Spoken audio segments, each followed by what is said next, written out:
விதைகள் பற்றிய கதை. ஒரு நாள் ஒரே மண்ணிலத்தில் இருந்து விதைகள் அருகருகே விழுந்தன. முதல் விதை இப்படி சொன்னது, நான் வளர விரும்புகிறேன், என் வேர்களை கீழே உள்ள மண்ணுக்குள் ஆழமாக செலுத்த விரும்புகிறேன். என் இளம் முளைகளின் மேலே மண்ணின் மேற்பரப்பை ஊடுருவ விரும்புகிறேன். சூரியனின் வெப்பத்தை என் முகத்தில் உணர விரும்புகிறேன்.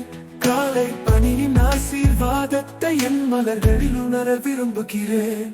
அதனால் அந்த முதவிதை வளரத் தொடங்கியது. மறுபக்கம் இரண்டாவது விதை எப்படி சொன்னது, எனக்கு பயமாக இருக்கிறது.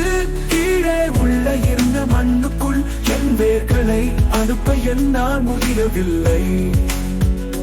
மேலே மண்ணை தள்ளி என் முளைய வெளியில் கொண்டு வந்தால் அது காயமடையலாம். நான் மலர்ந்தால் ஒரு சிறிய குழந்தை என்னை பிடித்து இழுத்து விடலாம்.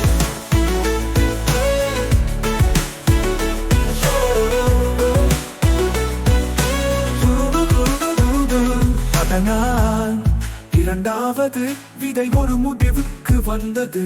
நான் இன்னும் காத்திருக்கிறேன். பாதுகாப்பான நேரம் வரும்போது மட்டுமே வெளிவர வேண்டும்.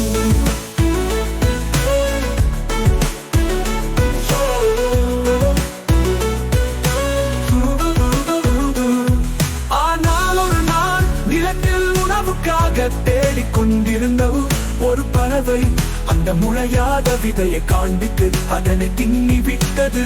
இந்த கதையின் நெறிமுறை என்ன தெரியுமா? பெரிதாக கனவு காண்பவர்கள் மற்றும் நேர்மறை சிந்தனை கொண்டவர்கள் தான் வளர்ச்சி பெறுவர் மற்றும் வெற்றி காண்பார்.